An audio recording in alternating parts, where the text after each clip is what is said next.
Hello, everybody, and welcome back to Talking About Birds, the only Cardinal podcast less committed than Yachty in his final season. My name is Nate Heininger, and I am joined, as always, by my co-host, Ben Samorka. Hey, everyone.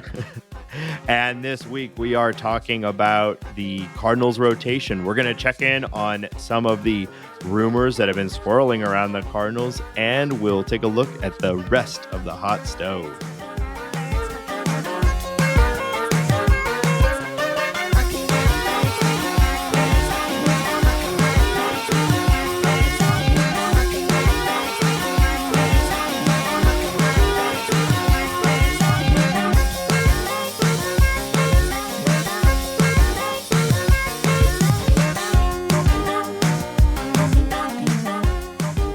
Today's opening joke came to us via email from Brandon. Alongside the joke, Brandon also wrote, "Brandon is sexy, and I want to give him the kisses I owe him." What?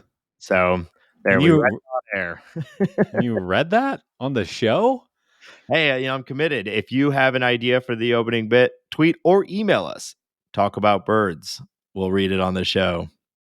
Yeah, I guess. Wow, what a good way to start the show. Yeah. I mean, frankly, it's only up from there you go. I like that attitude. Let's start at the bottom and we'll climb our way out of it, and we'll end the show on top. Yeah. Right. Yeah. Okay. Sure. Yeah, definitely the show's getting better and not descending into more madness. January, Nathan. It is January in the baseball season. Yes, and it feels like it.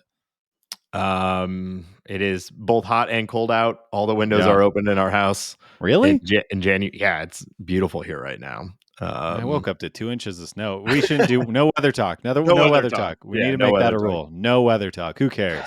Yeah. Gorilla, how you doing today? Fine, Four Eyes. I'm like you. Any other man or woman, I put my pants on one leg at a time. Boot up my podcast machine and sit here and wait for the show. That's really all I got going right now. I plug myself into the wall charger. Yeah. Well, I lied to you, actually. I don't know if this is something going on, but I went and saw a 20-year-old movie last night with a friend of mine called Mulholland Drive. Have you seen that? No, I haven't. I'm glad you said movie at the end of that statement. But yeah, yes, I'm familiar with the film, but I've not seen it. It's a David Lynch movie. Yeah.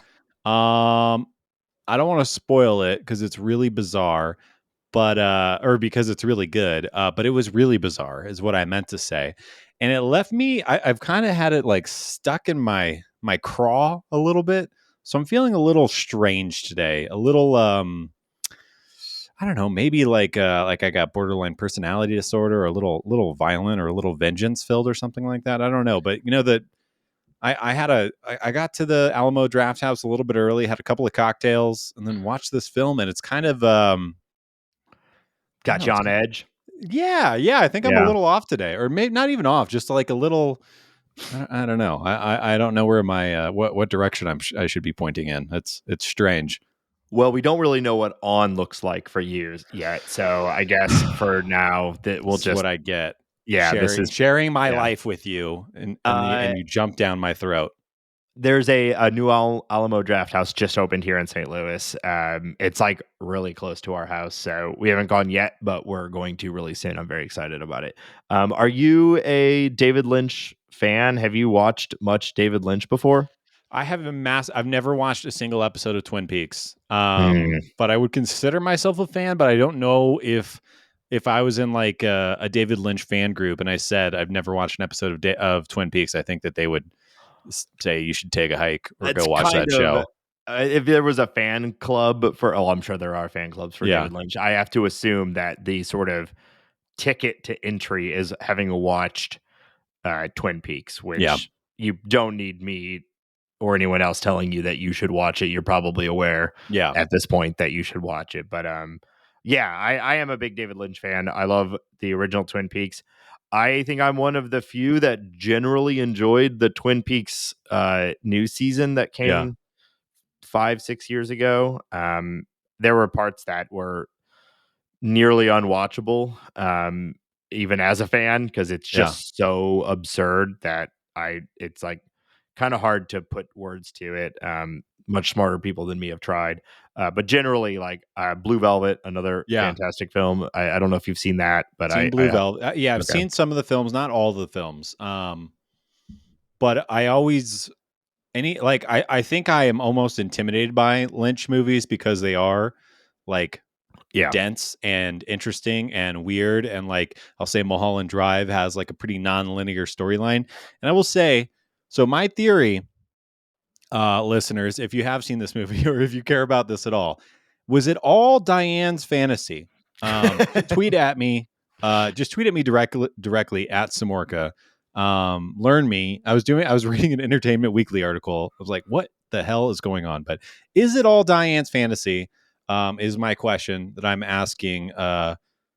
anyone. Help me. Yeah, I need to watch that. I don't know. Well, go and watch Twin Peaks, the Yeah. show. It's a pretty light watch until the second like the last like quarter of the show. It gets incredibly bizarre and difficult to watch, and then the new series is pretty much the entirety is hard to watch. But I'd be interested to hear your take on it because it was definitely going for something, and it didn't Yeah. land for most people. But All right. it is David Lynch unrestrained. Yeah. Most of his stuff, there's some degree of like a desire to make it um enjoyable. Sure. And then there's things like the back half of Twin Peaks and the new series that is Yeah. like seemingly for no one other than David Lynch. So Hey, good for him. yeah, I mean, it's definitely a thing. Which I guess that's not really saying very much, but Yeah. I guess it's a good thing. Sure. Um, Yeah, but well, we should move on. But I like Cronenberg. I like all the give me the yeah. weird art house freak show stuff that makes you question why you're even here What do you, all day. I don't want to move on. When you're going to Alamo Draft House, are you eating Oh, during the movie? well, typically if I'm going to Alamo, I plan it right around a mealtime so that Okay. I can eat while I watch the movie. It's all about efficiency, Nate. Yeah, of course. And you're also live streaming, because if you're not doing it for content, why are Yeah. you doing anything? Exactly. So what is your go-to movie meal? At the Alamo, they brine their chicken fingers 24 hours. They're fantastic. Wow. And also, it's easy to eat chicken fingers while you're watching a Yeah. movie because you don't have to look down all the time. These people who get salads, what are you doing? Yeah. How are you watching the movie? I'm so sick of having to look at my food.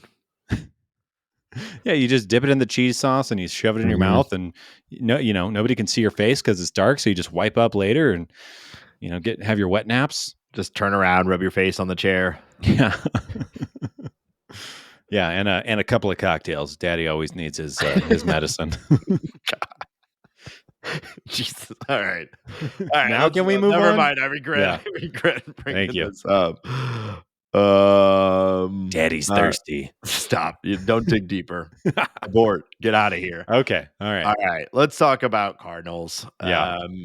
So I mean, I think the constant conversation we've been having through this whole offseason, really for the last 2 years of being a Cardinal fan, is the Yes. Cardinals starting rotation. And yet here we are. There's still a little bit more to talk about, right? Yeah. Yeah. And I've been kind of like, as the Cardinals have like not done anything at all since Wilson Contreras, which was December 6th or 7th or something like that. And we've been kind of sitting here waiting for something to budge. Kind of got me thinking, like, what are the Cardinals?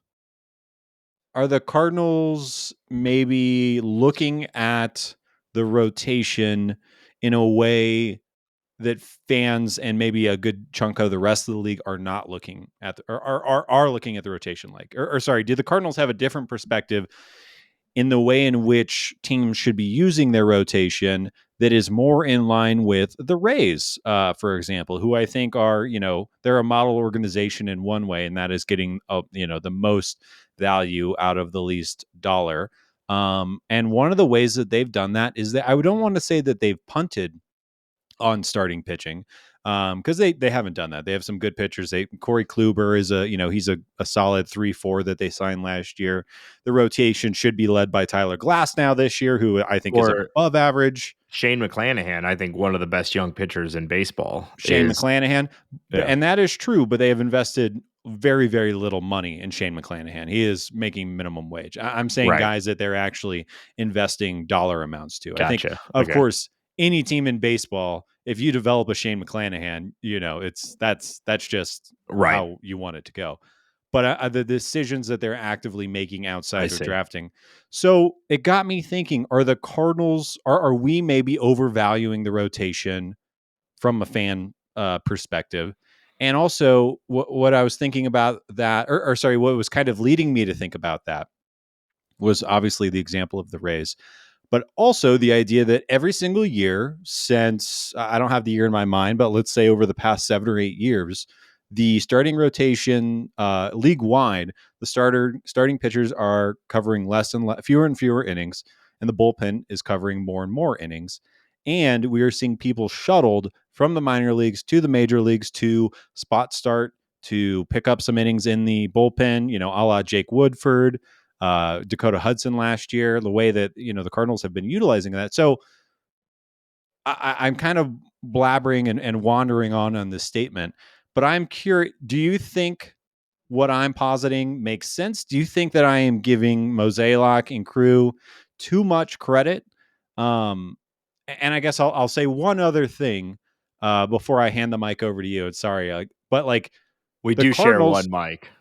That's I don't think people know that you speak and then fly to St. Louis, hand me the microphone, and then I say my part, and then I fly back to Denver and hand you the microphone. Yes, each episode is we're hemorrhaging thousands of dollars.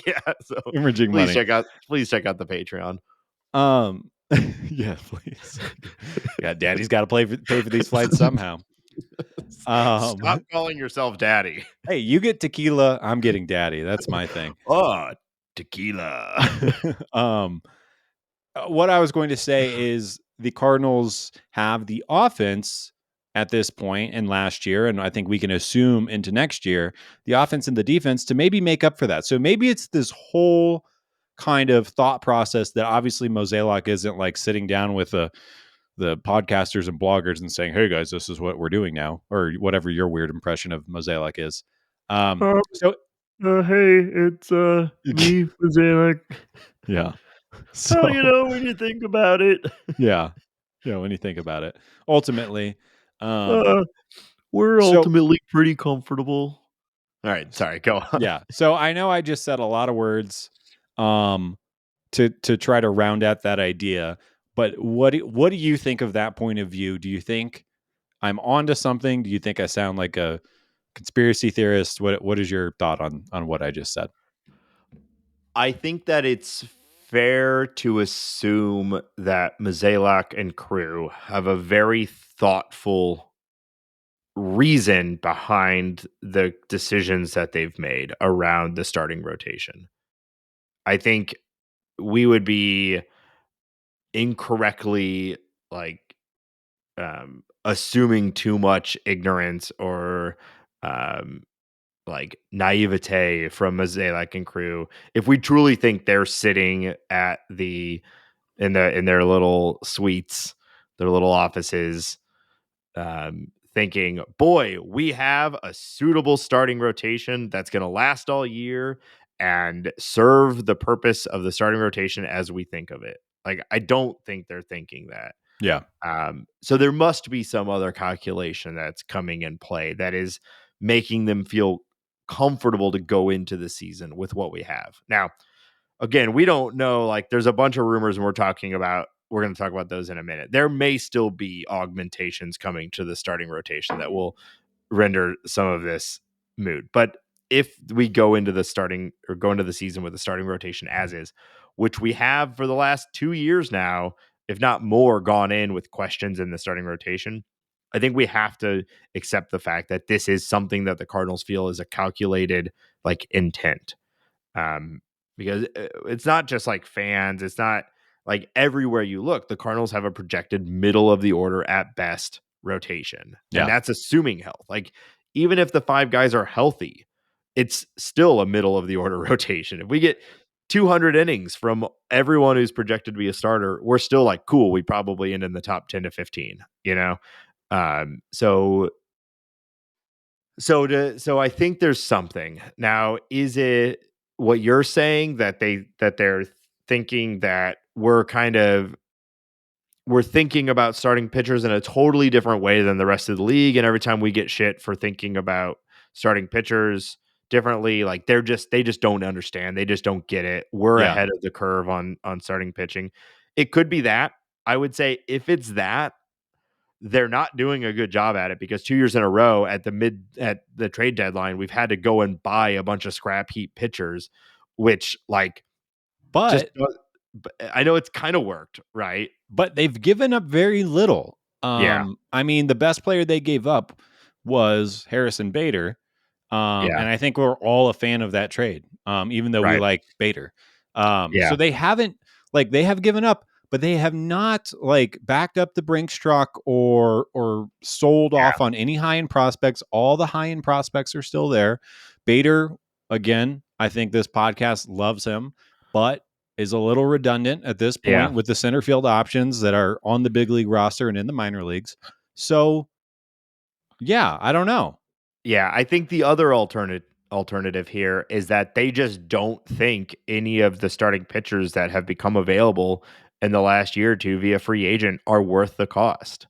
And And that might be fair. I mean, like, most of the time these starting pitching contracts end up being kind of albatrosses. But the market is what the market is, right? And Right. like, if you want a player of that caliber, it might not fit exactly how you want. You might have to make yourself uncomfortable with the contract, but that's how the market is, and that's how the market was last year, and Sure. it obviously was this year with the kind of money that was thrown around. So, like, But a bad contract is a bad contract. Like, I'm not talking about the like, the guy ends up being like a middle order of the rotation guy and he's a little overpaid or whatever. That's fine. But like, I think a good majority of these really expensive pitchers, most of those contracts don't work out at like on multiple levels. yeah, For every Max Scherzer, there's 5 Chris Sales. yeah, but Chris Sale's got a ring.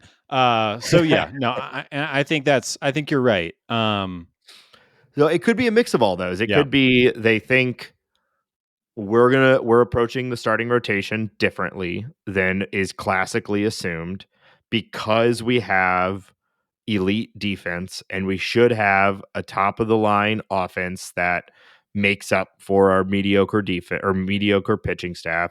We can augment it at midseason if we get a bunch of bad outcomes, and maybe we can continue to swing these sort of yeah, middle level deals, these under the radar deals. I mean, the Bader from Montgomery one, I think it's a different class than the Oviedo for Quintana, yeah. or was it Lane Thomas for J.A. Happ, or, like those ones that have happened over the last few years. Like John Bader from, Lester. It yeah, was it Bader was from, Thomas Hurd Lester. Yeah, that's what it was. Yeah.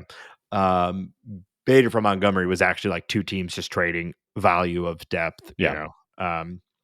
but and then on top of that, there's like, we obviously all certainly thought Carlos Rodon was the right combo of cost and risk. Especially after that deal that we saw him sign. Right, right. But Whew. maybe the Cardinals just don't, and there's not. Well, obviously the Cardinals just don't. They didn't, Yeah, So because I think we can all agree, like the Cardinals.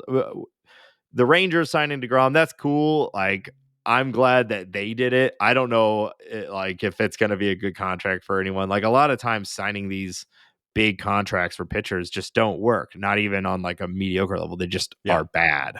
you know? Yeah, and I think like the Rangers are obviously doing something totally different. They're trying to like reboot their fan base, reboot their entire franchise. They're doing Right. a bunch of high risk, high money plays, and they're in a totally different world. But I think like it kind of leads me to my next question, and I think we talked about this when Carlos Rodon signed. It's like if this isn't the type of player that you're interested in, and I think you and I look at Rodon as a ace.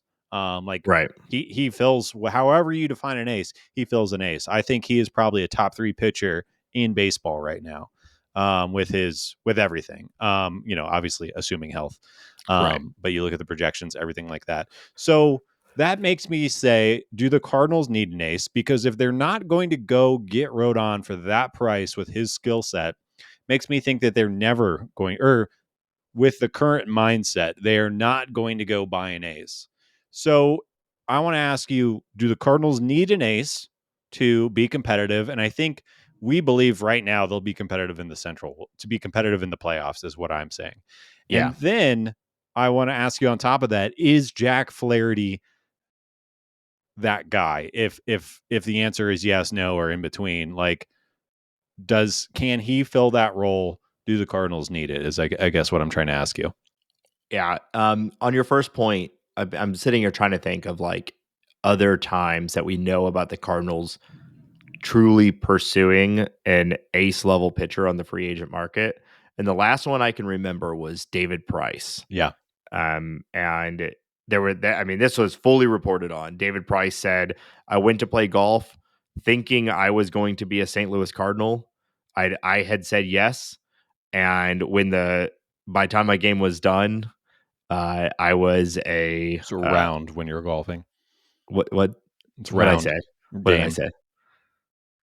Whatever. You can play a game of golf. No, you can't. Like you can play Tiger Woods on the Xbox, Yeah. but Well, isn't that what we're talking about? jeez, I Nate's didn't never realize. been outside. Wait, you can play golf in real life? Tequila. Okay.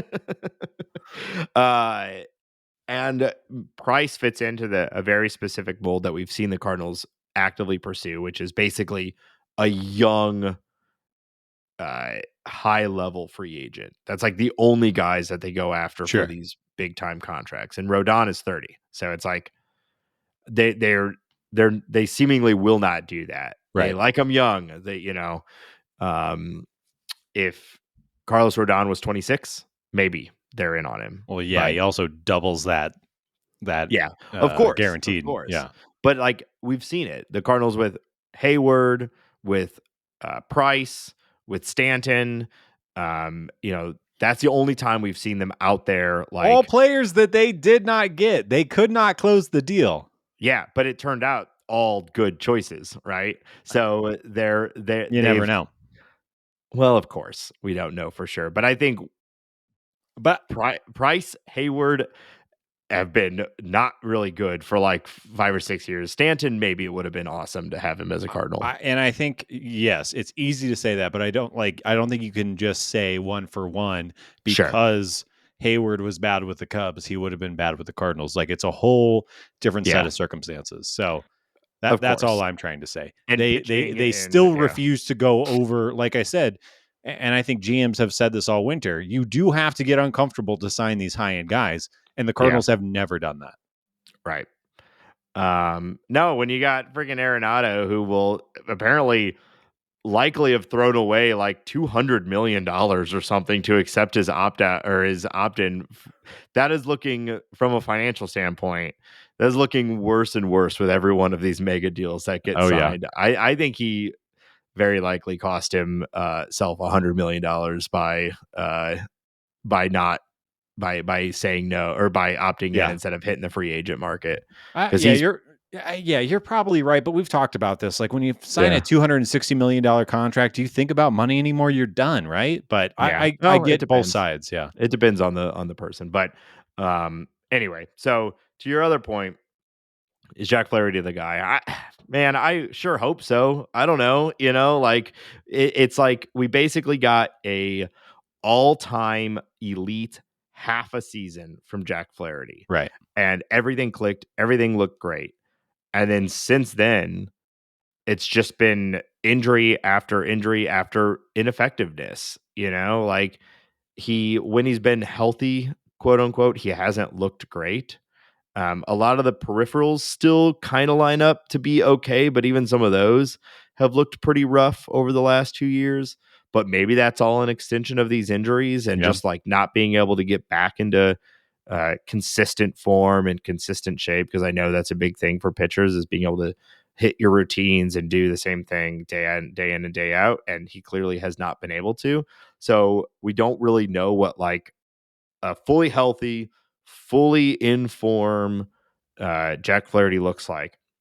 I certainly hope and do believe there is still that like ace level Flaherty in there. Like it's hard to believe that that's just gone. But I have a hard time counting on it, you Yeah. know? Yeah. Steamer has Flaherty projected for 145 innings, 1.2 WAR.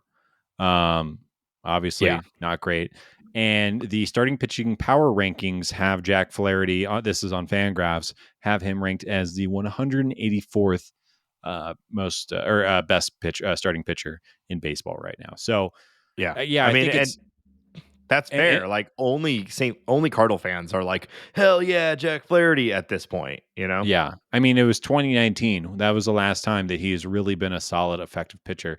And I think, yeah, I think it's kind of hard to bet on him in any realm right now. And I think what I worry is that the Cardinals are betting on him.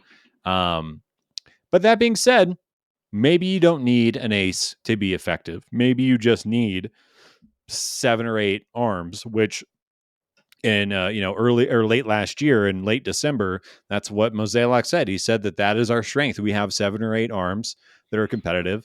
Why would we add another name to that mix? And he's dropping Graceffo and Thompson and the other younger guys in there. Palante, I think he also referenced. Now we both know, and everyone listening knows that like it is Mozeliak's kind of way about it is to say, yeah, we're absolutely stacked at this position, not even thinking about it. And then, Shane Bieber shows up on a press conference a week Wow. later or something like that.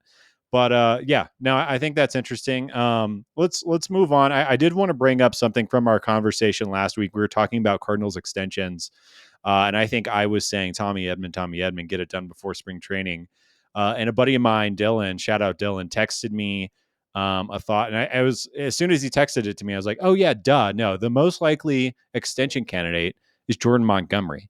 I think that I would not be surprised if it gets done before spring training. I think he's an obvious candidate. I think he fits exactly into what we're talking about. I think Mozeliak knows that 2024 pitching staff is looking really slim. And clearly, they like Montgomery. They went and got him. They traded a player that they really liked to go get him. Maybe he's a little on the older side, but I'm thinking he probably could get a Miles Michaelis deal, something similar to that, extend him Yeah. 4 or 5 years at a, I don't know, low 20s, somewhere around there probably makes a lot of sense. But I just wanted to make sure I brought that up because I think it's 100% right.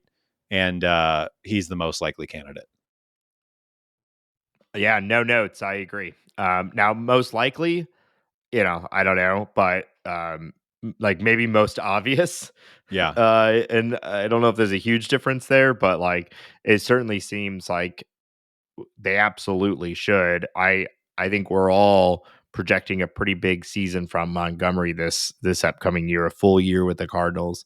I have pretty high expectations, and he's probably only going to get more expensive after this year. So do it now. This is the one exception to that rule that I was just saying about the Cardinals never go out and do big contracts. They obviously will do extensions, and they will pay players for extensions if it's the right guy. Yeah. And like besides the effectiveness that we saw and sort of the fit and how much everybody he immediately seemed to like lock in with the team and everybody loved having him on the team. Your point about the 2024 rotation, like if it's not him, like they're gonna need to go to the free agent I, market, then like, well, then we repeat the entire conversation we just had. yeah. I've like over anxietied myself about thinking about the rotation, not in 23, but in 24. Like, Yeah. what are we going to do? Where are the arms coming from? Where are the innings coming from? Are all the pitching prospects just going to work? Is that the They're all going to plan? work. Is Tink Our Hintz going to jump like 4 levels? Like Yeah. what? Yes. Yes. What is Yes. happening? Yes. Yes. Yeah. Yes. We're So, talking Michael McGreevy. The starting yeah. rotation in 2024 is Montgomery, because they are going to do that. And Yeah. then it's Zach Thompson, Matt Liberatore, Gordon Yeah. Graceffo, uh, Connor Jerpy, and Michael McGreevy. Yeah. And the Cardinals are going to win 84 games, and we're going to have a great time with it. Let the kids play. Let the kids play. Yep. One other thing, I'm sure we talked about this a while back, but I just think it's worth bringing up that in his limited time with the Cardinals last year, he only pitched 63 innings, and they were lights out innings with the Cardinals.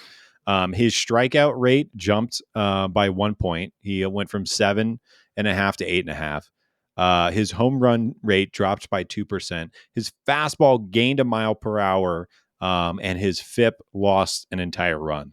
Like he just came over. Like you talk about fitting in with an organization, and we talked about it ad nauseum. The idea changing the pitch mix, relying on the 4-seam fastball a little bit more, changing where he was pitching, going inside to righties and everything like that. Like what it just, like I said already, I just think it's such a slam dunk fit. They went and got him. He wants to be here. He's in that Wainwright Carpenter mold. Like let's He's just taking the Wayne route. That's actually not bad. I don't hate that. But yeah, anyways, get it done, Mo. We want to see it. Yeah, same. And I guess, well, okay, I'll stop blabbering on about Jordan. The problem still is there that he is a good 2-3. He is not your 1, right? Yeah. Yeah, Right. Nate's Well, laughing at but me. Okay, let's move on. I'm not going to say anything except for these 4 more points. Hold on, real fast. Yeah. Yeah, fair enough. Okay. So there have been a number of things that come out to indicate that the Marlins pitching staff is an open shop right now, though. Yeah. Not least of which them basically saying, make us offers. Yeah. It sounds like they don't want to trade Sandy, which is fair. Who would ever trade Sandy Alcantara? That would be stupid. That would probably hurt the organization for years if they were to do something like that. You'd never do something like that. And there was one other one they said they don't want to trade. It doesn't matter. Another pitcher that they didn't want to trade? Yeah, I feel like there was one more they said they didn't want to trade. But anyway, Sixto, I feel like they'd be kind of screwing themselves just because his value is so low right now. Not the right time to trade him. But besides their current rotation, they've got Max Meyer, maybe? Max Meyer. They've got Yuri Perez. They've got a bunch of people in the minors that look like they're the next frontline starter for the Marlins. And so they also just signed Johnny Cueto for no reason other than, I guess, maybe to fill a hole after they trade someone. Yeah. So a lot of Cardinal fans have zeroed in on 2 people. One we've talked a lot about, Pablo Lopez, and the other being Edward Cabrera, who is younger, way more control, possibly a higher ceiling as well, but also way less proven than Pablo Lopez. So I would imagine that Lopez would be more affordable than Edward Cabrera. Where would you go if we assume Edward Cabrera high risk, high cost, but highest reward potential, or Pablo Lopez also high reward potential, but also probably a higher floor? Yeah, and I think. Yeah, I think it's, and I actually like, for the sake of this conversation, I think Jesus Luzardo and who's the other big lefty that they have who had a down year? Trevor Rogers. Trevor Rogers. So I kind of look at all 4 of those guys kind of being that solid number 2, 3 player with some, like there's a variability that Edward Cabrera could be a beast. I mean, same could be said for Luzardo with just stuff alone.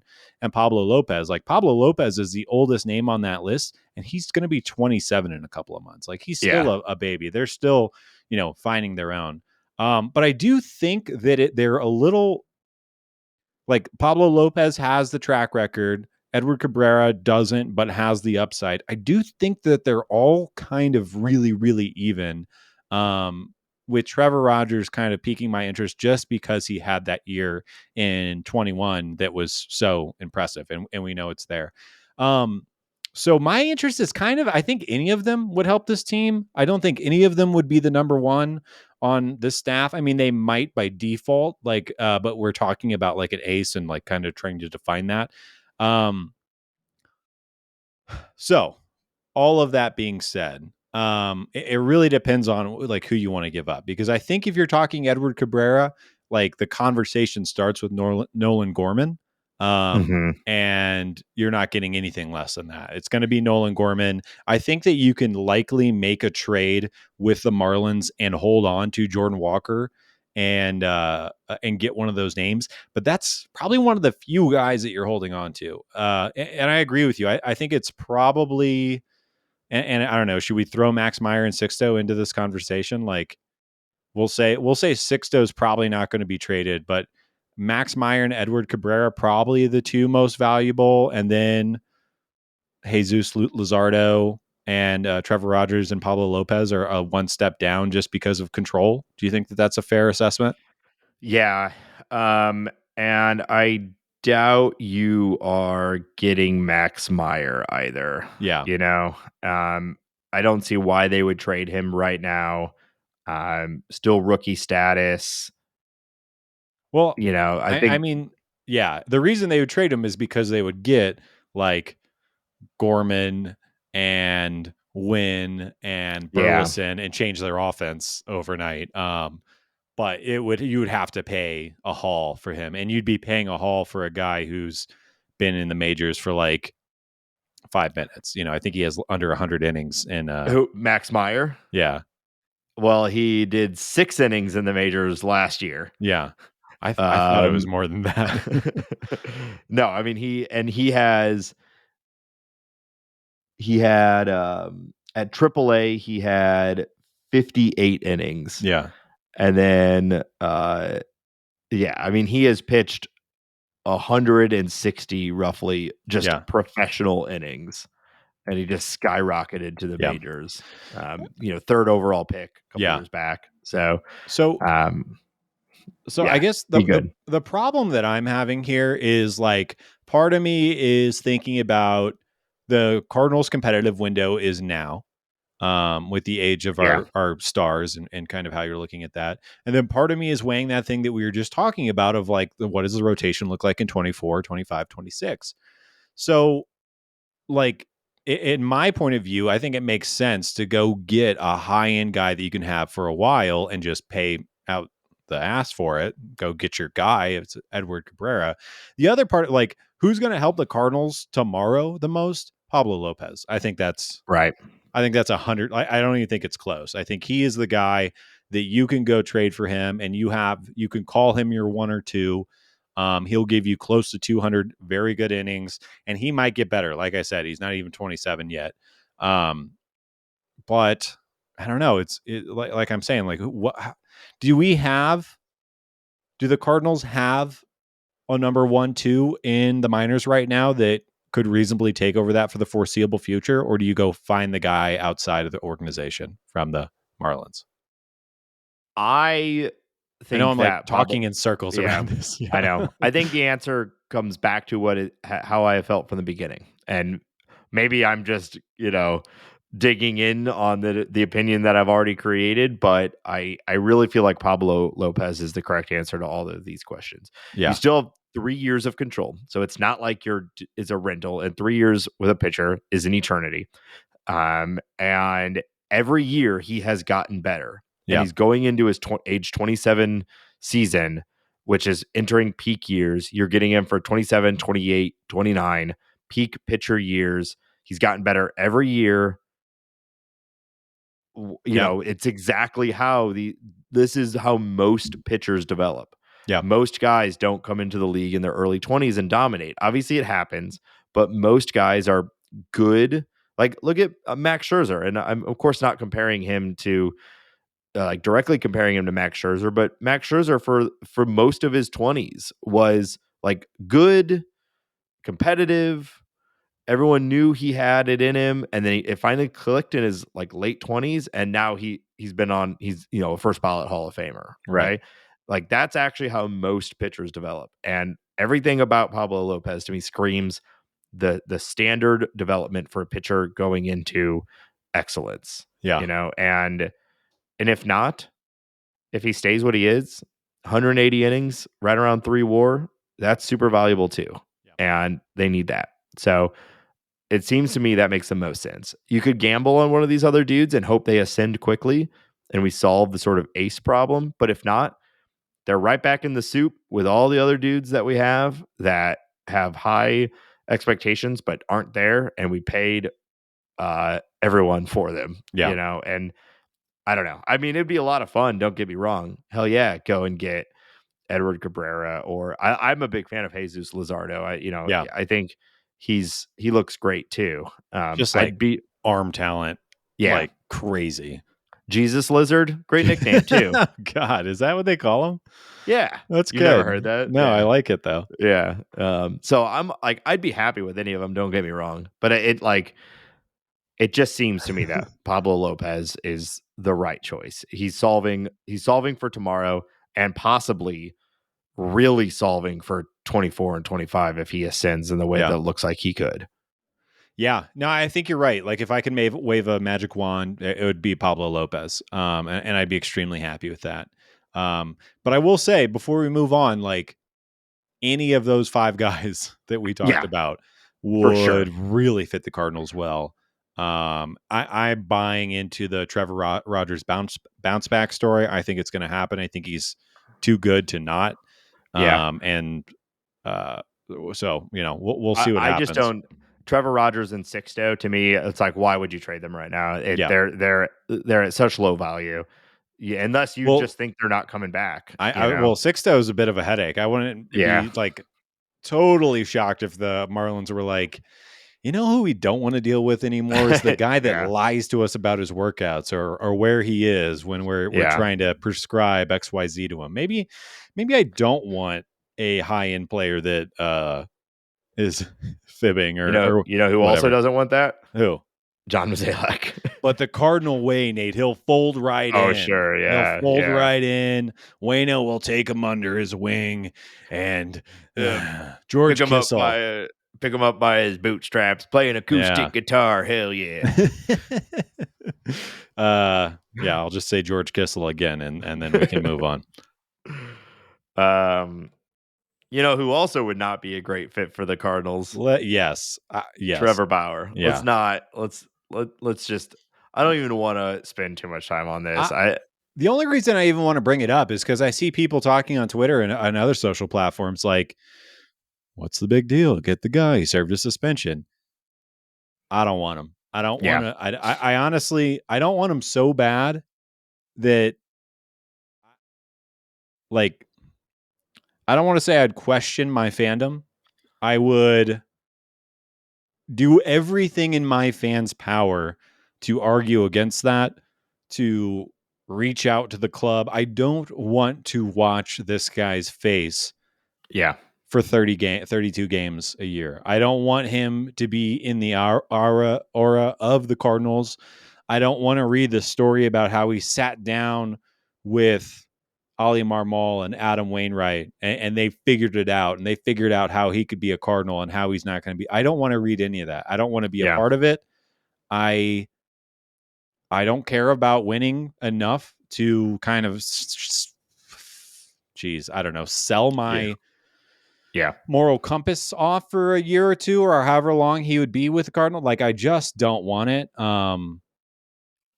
Yeah, I agree. I was going to say winning isn't worth it. And you said the same thing, basically. So let's move on, because I don't even want to talk about that dude just anymore. Please don't do it. Yeah. Few other rumors. What do you want to talk about?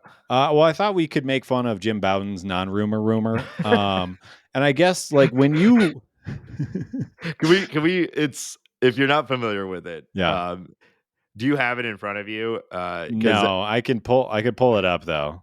It's really funny. I mean, this has got to be the bare minimum like reporting that anyone can do and still call it like I don't Yeah. even is it even reporting? Like Is it anyone even could reporting? What a great yeah. question that is. So it says the Cardinals are working to acquire a certain player, but want to make sure more specifics don't become public and hurt their chances of completing a trade. Source: Jim Bowden, The Athletic.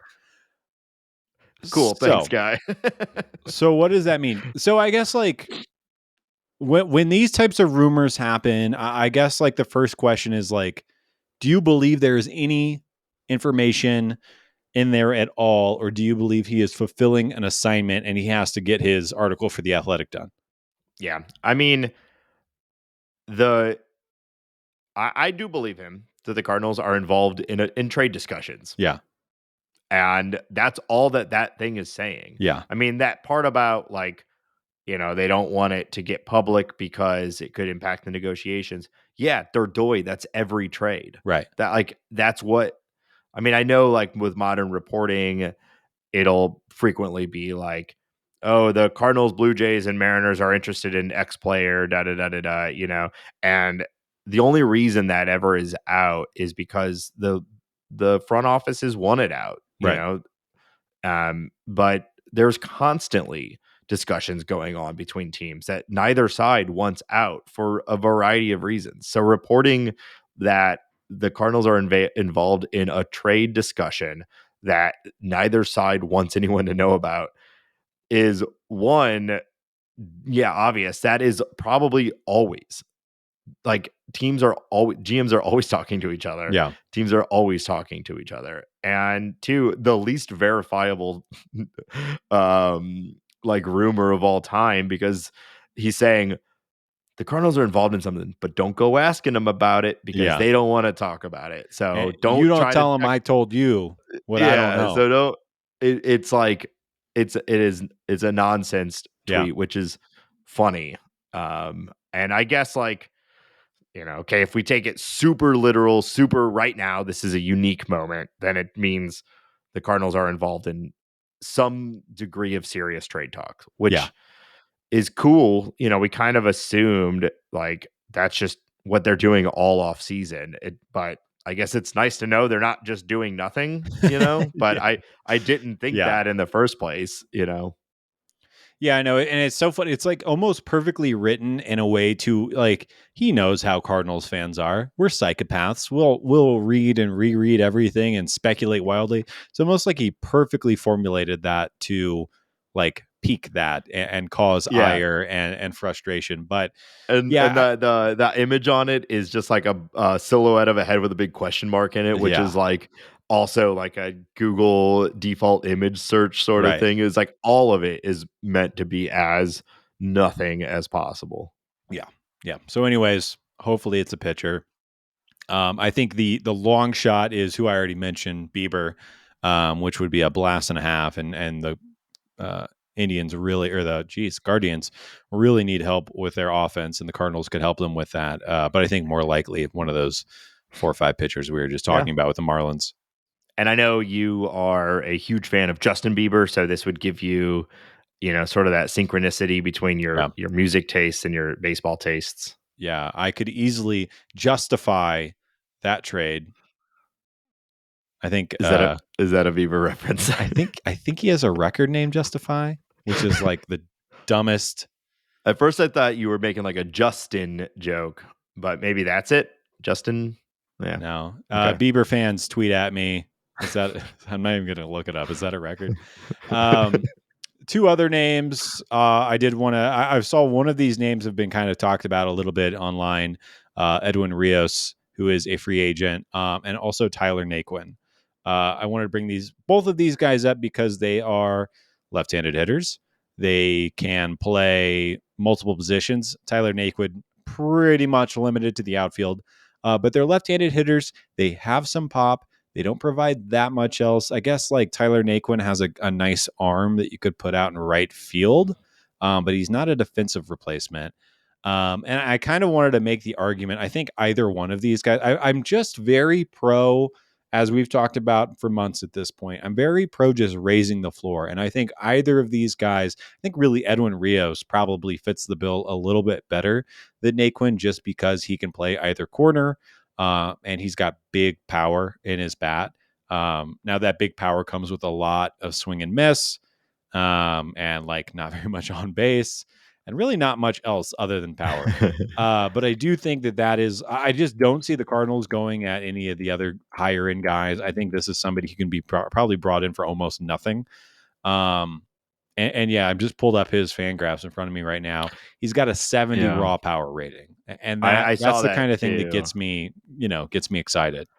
Yeah, I just don't know what he's doing that Alec Burleson isn't bringing to the table. I mean, I know you said back up at first and third, but we're probably good there anyway. I mean, he had a 120 WRC plus last year across almost 100 plate appearances. So, like, there's some pop there for sure. And I guess, the last guy off the bench, if they can, hit some tanks, I guess it's worth it. But I don't know why you're giving it to him. He got 4 years with the Dodgers to show it and couldn't, so what's he going to do that Burleson or Yepes or Walker, who can also play those positions?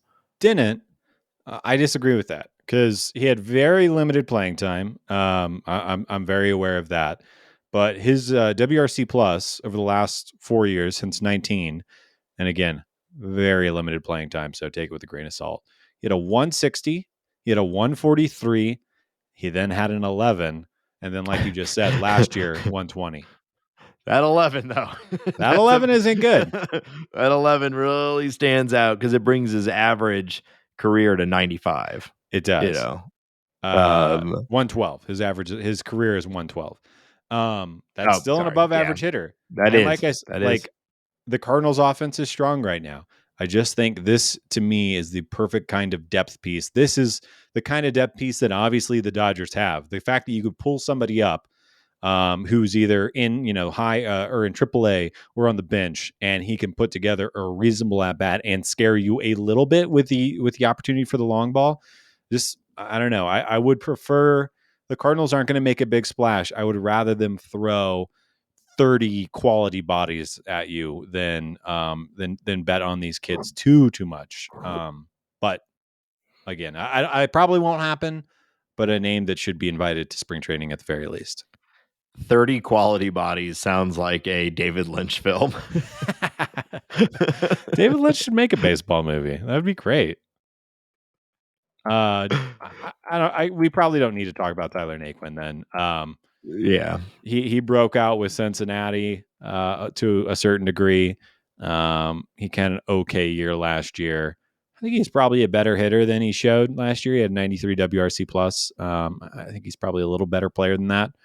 He walks a little bit and strikes out a lot of it. But yeah, anyways. Like you said, we probably don't need to talk about him. He's a big boy though. He's definitely an adult man. Yeah. All right. Well, we've got more we want to talk about. Of course we do. But before we do, we want to remind everybody that this show is supported on Patreon. If you enjoy it, if you enjoy the content, want to support it, want to support us coming back every week after week to provide you with this sweet content, consider joining our Patreon. We truly appreciate those who have and that are considering. Everyone who does gets access to our private Discord server. It's called the Bird Scored. Tweet. Shout out to the Bird Scored. We're talking about more weird Japanese baseball movies in there today. Yeah, we got a new rec in there today that I'm both excited and terrified to watch.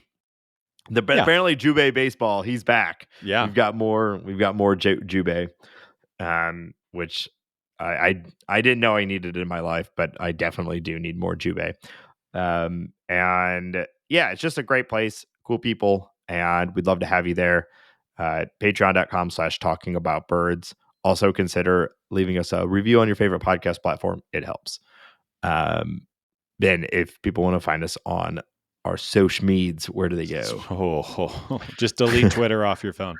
Follow us on Twitter at Talk About Birds. You can follow our little home runs until spring training project. And I don't know, that's been kind of fun, just digging through Baseball Savant videos when baseball was happening. You can also follow us on Instagram at Talking About Birds.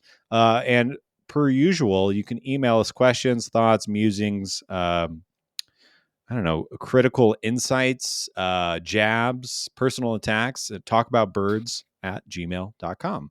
And outside of that, make sure if you prefer to listen to us on Spotify, you can do that.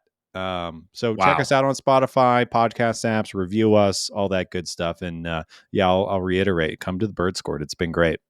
Yeah. So speaking of emails, we received a nice email the other day that I wanted to read some of it here on the show. So Steve writes to us, "Hey guys, I'm a huge Cardinals fan in Seattle, so I watch and listen to a lot of Mariners games. I have to say that after hearing your Aaron Goldsmith recommendation, I was horrified.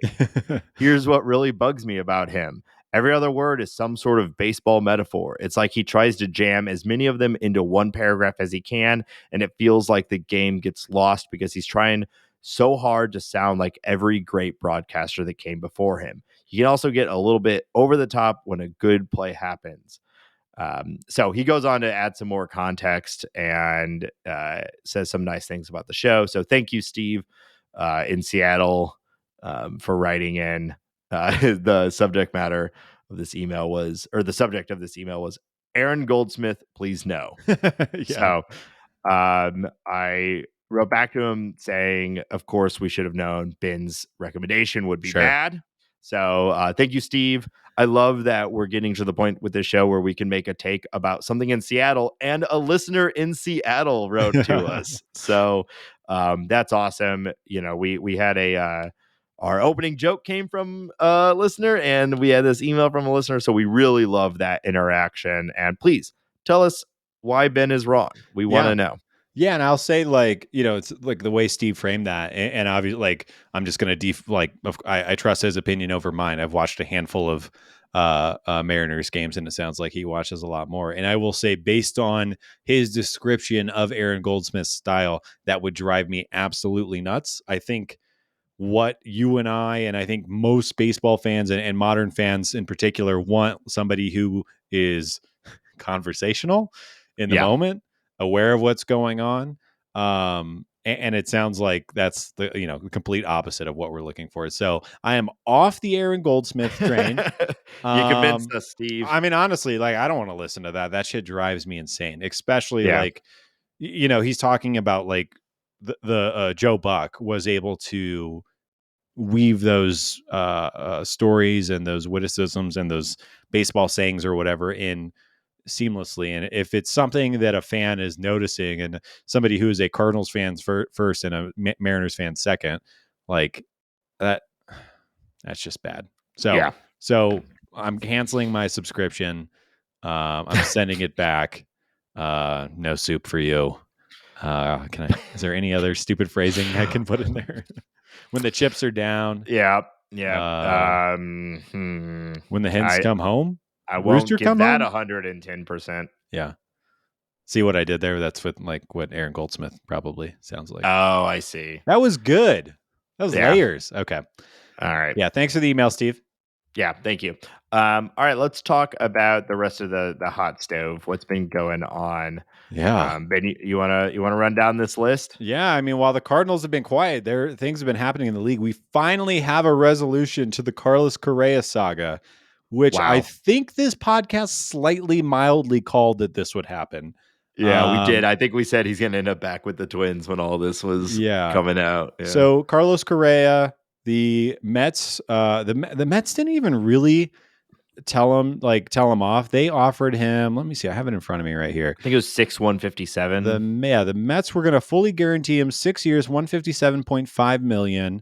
But the final 6 would only be conditionally guaranteed. So Correa will make $42.5 million more in his first 6 with the Twins.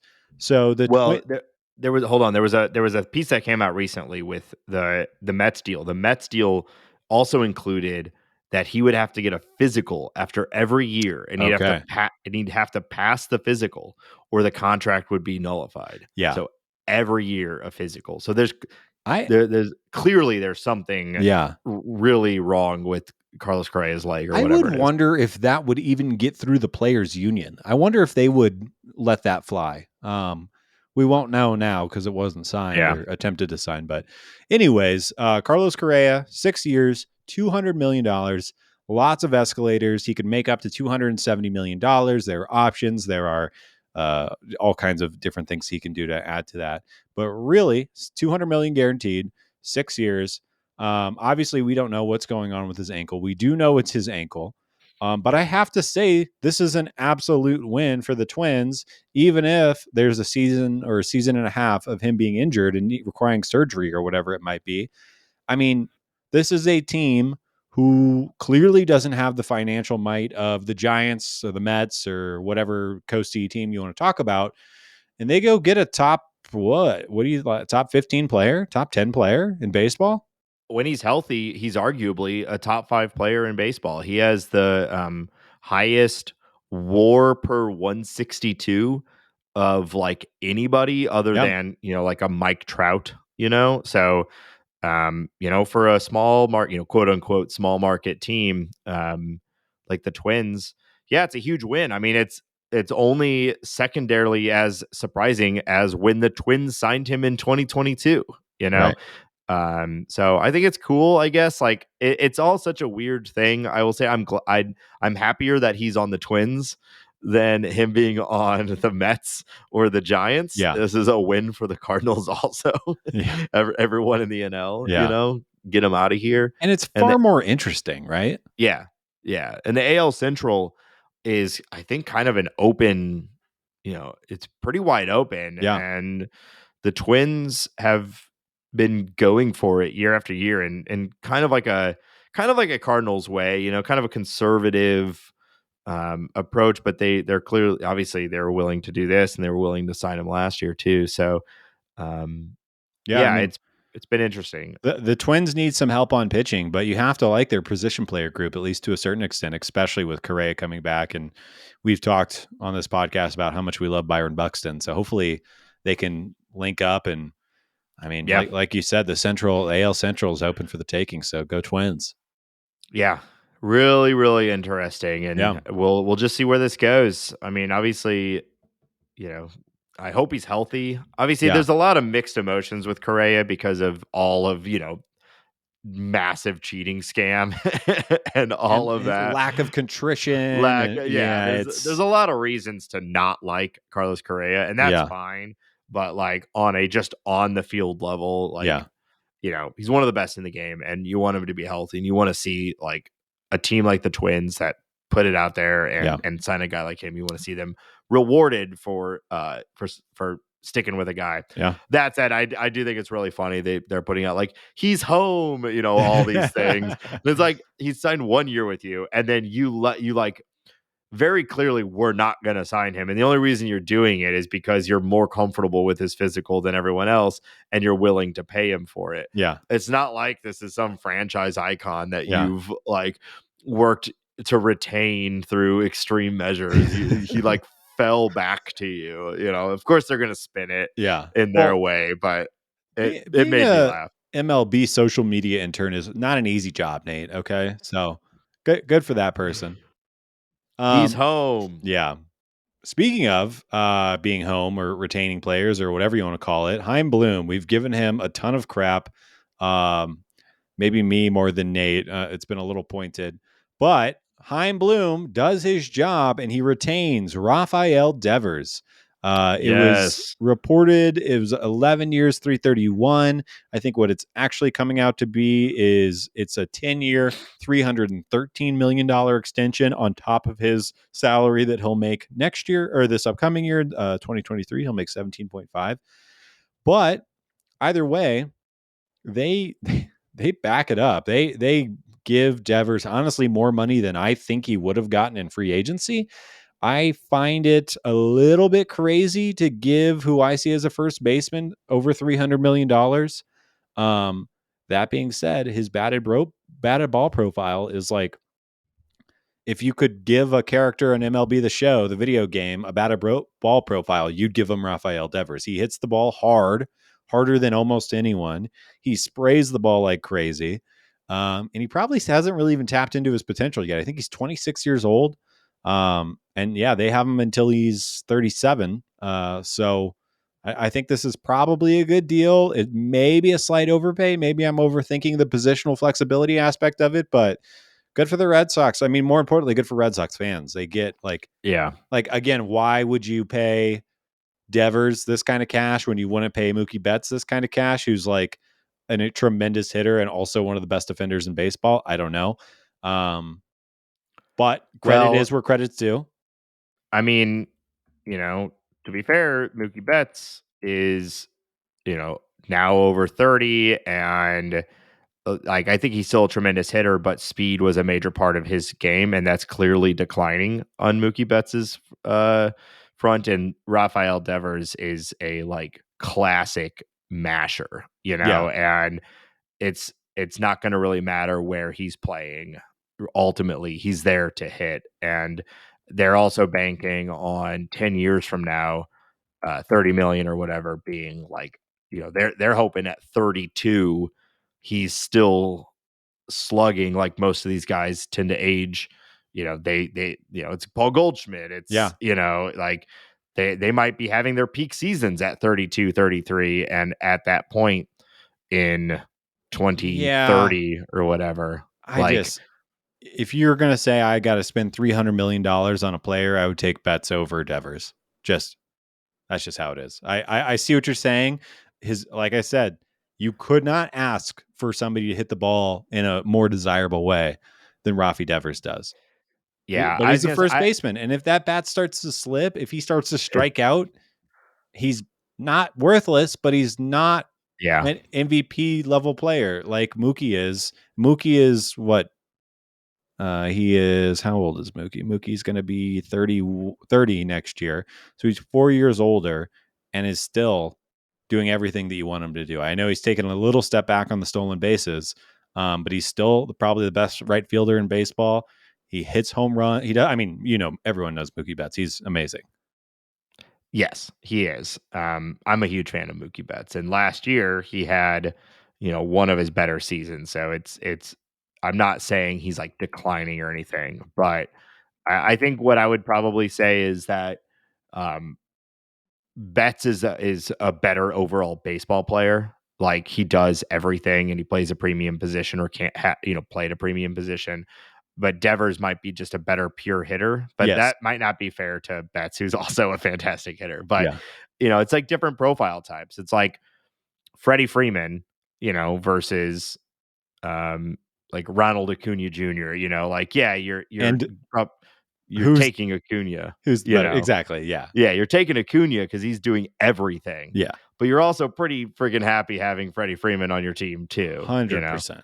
Yeah. And that's I'm more just surprised that like somebody who's going to end up, I think, very soon being a first base DH got $300 million. That's really what I was surprised to see, especially when we see like Matt Olson get like half that much money and Austin Riley get $100 million less than that.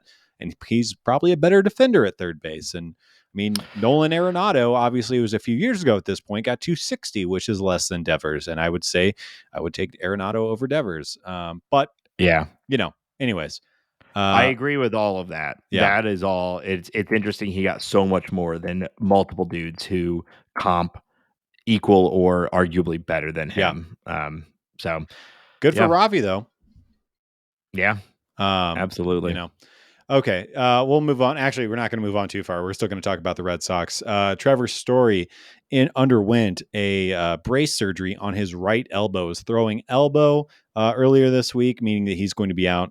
I think it's about 6 months or so. So that's going to affect the start of the season. Not what you're looking for. They paid him a lot of money.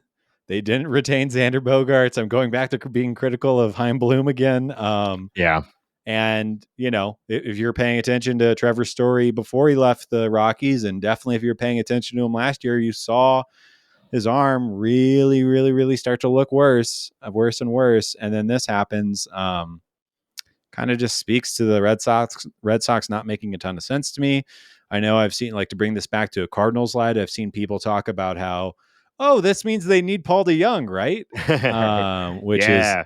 LOL to me, but Paul Young for Chris Sale. Who says no? Come on. yeah. Make it happen, Mo. Yeah, bad contract for bad contract, right? That's Yeah. somebody on Twitter said that for sure.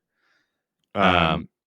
Yeah. I don't know. I don't have much to add to it. I think just as we're both fans of Trevor Story, so it is kind of a bummer. But guys come back from this, and he obviously was partly known for his defense, but first and foremost, he was known for his offensive ability, and hopefully, like, he can recover from this. I think we generally thought the signing of Trevor Story was good from the Red Sox when it happened, but like it's easy to pile on to the Red Sox, In a vacuum, it's good. But when you look at like what they did to Xander, them getting rid of Mookie, just their like the rest of their player acquisition and management, it's questionable. But especially like it's funny that they have gone. Last year they had Xander Bogaerts and Trevor Story up the middle, and this upcoming season they're going to have like Kike Hernandez and someone else. Anyways, Liam Hendriks to begin treatment for non-Hodgkin's lymphoma, which we just learned this week. Which, to put a little bit of a Cardinals flavor on this, I think there were talks of the Cardinals maybe trading for him. He made sense for the White Sox to potentially move him. Obviously, I think first and foremost, we just hope that Liam Hendriks gets healthy. The good news is it seems like they caught it fairly early and he's going under treatment right away. But not the kind of baseball story you want to read. No, not a lot to add to this. It's a bummer. Fortunately for these guys, they are peak health with peak like monitoring and peak response to problems. So, and from my understanding, it's a very treatable version of this. So you never know. But of all people equipped to recover, you have to like his situation.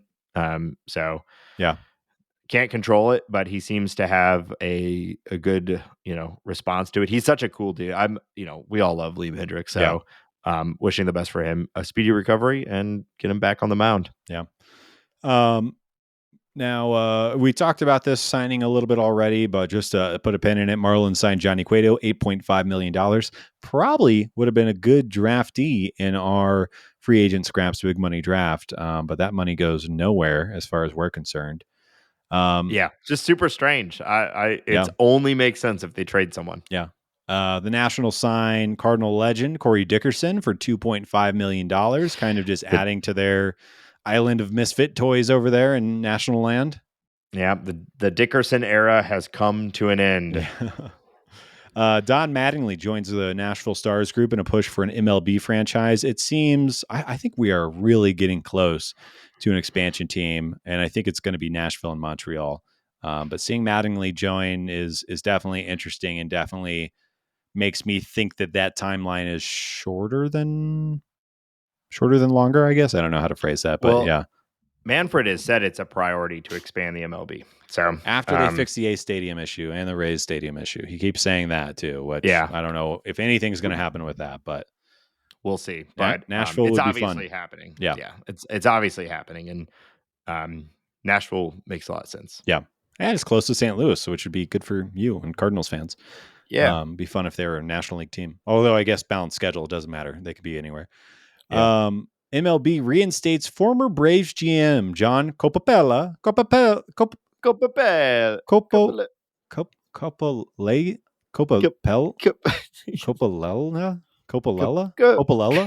It's Coppolella. Ooh. Coppolella. All right. MLB reinstates former Braves GM Johnny C. From permanently ineligible list. That wasn't so permanent. He was on the list for 5 years and now he's back and he was tricking youngsters from South America. And his transgressions have been forgotten. Purged. He's good. Does not have a job, but he is now eligible to be hired by Major League Baseball or a team within Major League Baseball. And I don't know. I guess like I think I already made my point. Like the 5-year permanent ban. Are you kidding me? What a toothless. Yeah, it's super strange. Yeah. Yeah, I don't know. It doesn't. I don't get it. I've not read enough about why there. I don't know if there's even any explanation as to why. Just I guess. Oh, he showed control. He seemed legitimately sorry for his actions. Oh, okay. He Well, that's he cool. yeah, he met with like a tribunal and they said, "Thank you, Copa. Copapella. We believe that you are contrite and you seem like our kind of guy. Why don't you come back into the club?" Yeah. Which is also funny because like could A the Braves have bullshit. yeah, the Braves have benefited so much by having Anthopoulos over Copapella. Maybe it was a takedown job. Maybe Yeah. they. Um, yeah, I don't know. I don't Yeah. get it. It's stupid. And yeah, like what the hell's the point of a lifetime ban if it can even be reversed? Right. I didn't even know it could be. 5-year lifetime. Maybe they were doing like a squirrel's lifetime or a raccoon's Yeah, I lifetime. bet they were doing a squirrel's lifetime. Yeah. There's a uh, little asterisk in the legal notice, and at the bottom it says like it's a lifetime asterisk down at the bottom. Squirrels, but appendix, and there was squirrels. a specific squirrel like as This soon as he this died. squirrel's lifetime. Yeah, yeah. Man, we got some fat squirrels in our backyard, by the way. Sick, So bro. yeah, That's sick. yeah, my dude. Okay, one more piece of news, and then we can end the league news section. To follow up on our Fazboomed draft, there was another signing. The Blue Jays signed Brandon Belt, 1 year, $9.3 million. Most importantly, that scooches my lead over Nate to almost $20 million. Scooches. With 3 people signed, we each have 3 guys signed. And then on the other side of that, I think it's probably a really good signing for the Blue Jays. I think Brandon Belt is probably going to have a nice year. He still walks. He still has some power. The Blue Jays have a good offense. He can play first base, give Vladdy a day off his feet. He could DH. Yeah, I think probably. it scooches them up a little bit. Yeah, a little scooch. Little scooch. Yeah, it's probably a good signing. And for 9 million, that's kind of I think what you were expecting probably with that pick in our little game here. Yeah, I thought he was an opportunity maybe to get a 2-year deal, but Yeah. no, yeah, 1 year 9.3 I think adds up. Yeah, so we're still looking for, from your side, Danny Duffy, Brian Anderson, and Elvis Andrus are still on the board. And for me, Jerkson Profar, Michael Waka, and Trey Mancini are still on the board. So I'm really needing something from. I think Waka is my gamble here. If maybe someone will overpay him for 2 or 3 years. I think Profar is going to make some money. I think he'll get a multi-year deal. That's really where it comes from. You need the multi-years. Yeah, I think so too. But that's why I think like Profar will keep me in the game. But my only chance at winning it right now, I think, is Waka getting more than we were expecting. Yeah, I wouldn't be surprised if Mancini signs exactly what Brandon Belt just signed. Yeah, I was thinking the same thing. Yeah, he's younger, but less of a track record. Yeah, the right-handed hitting I think hurts him, but yeah, all that. Yeah. All right, that's all I got for league news. All right, so we're gonna go ahead and wrap up this episode. But before we do, we're gonna play a little game. So Ben, we talk a lot about WRC Plus on this show. Weighted runs created. It's a great way to compare players against the league, give some good context to how they're performing against their peers at the same time. So I'm interested to see just how well you know some of the best WRC Plus performances that we've seen from the Cardinals over the last 20 years. Oh, God. Okay. And so we're playing another version of one of our favorite games, Who Charted? Okay. So I used a website. Maybe you knew about this site. I did not. Have you been to statmuse.com? I don't think so. So it's really cool because you can write in prompts into a search field and it'll actually create little reports for you as long as you write the prompt in a way that makes sense. Okay. But it's pretty cool. It Like if you don't feel like you're great at creating reports in Baseball Reference or Fangraphs, but you have like something very specific you're trying to get, this tool might be able to do it for you. It doesn't have everything. Like it doesn't yet have like WAR in it, so there's still some things that they're working on clearly. But I wrote into this Website? into this website, the search bar. Best WRC plus by a Cardinal player since 2000, minimum 500 plate appearances, not including playoffs. Okay. So it's combining everything together. So it's not single season. Yeah. It's best WRC plus with a minimum of 500 plate appearances as a Cardinal since the year 2000. Does that make sense? It combined for their career as a Cardinal. Yes. Okay. So I've got a list here. Thinking we're going to do top 10. Yeah. How many of the top 10 can you get? Okay. With each, you've got 3 outs and you're done. Okay. Okay. Yeah. So we'll go ahead and get started. So what's your guess? Yeah. I mean, number 1 with a bullet, Albert. Show me Albert Pujols. Yep, you got Albert. Number 1. Here we go. Yeah, we got the sound effects back. All right, Albert number 1. Albert number 1. That's easy. With a WRC plus of 159. Golly, he was good. Okay, that was easy. Give me a Matt Holliday for number 2.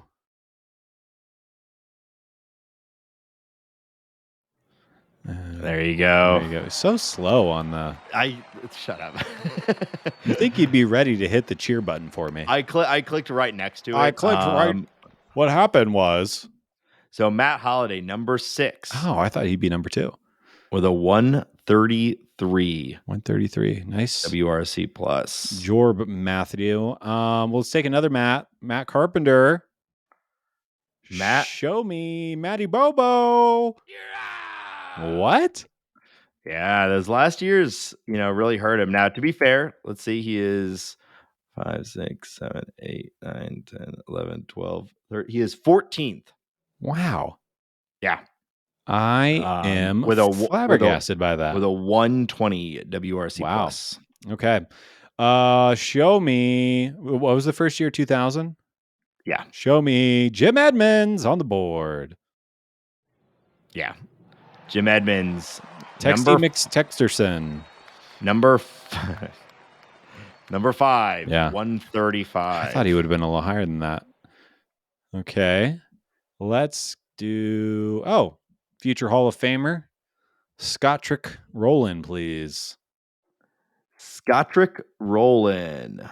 Let me see. Put it on the board. Yeah. What? 2, 3, 4, 5, 6, 7, 8. The list is not numbered. He is 12 with really? with a 122. I am shocked. And frightened by that. Okay. Give me Paulie Goldschmidt. Number 4 on the board with a 139. Here we go. So do I have 2 strikes? You do. Oof. Okay. I thought this would be a little harder than you'd think. So you've got number 1, 4, 5, and 6. 1, 4, 5, and 6. Okay. Man, if Scott Rowland wasn't up there, then it's got me questioning my Nolan Arenado guess. But he's Nolan. I guess he had one year that wasn't super great.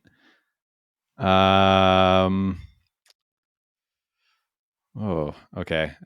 I feel like I have to guess Nolan because he's the most obvious. So I'll just say Nolan Arenado. Yep. He's on there. Ooh, I thought you were about to. He is number 7. Number 7. Okay. With a 133. Okay. 7 with a 133. I am, and it's just 500, right? 500 plate appearances. 500 plate appearances is the minimum. Is Carlos Beltran on this list? He had 2 very good years. But it was just... Is that your guess? Shit. I feel more confident about a different guess, so I'm going to go with my different guess first. I'm going to say JD Drew first.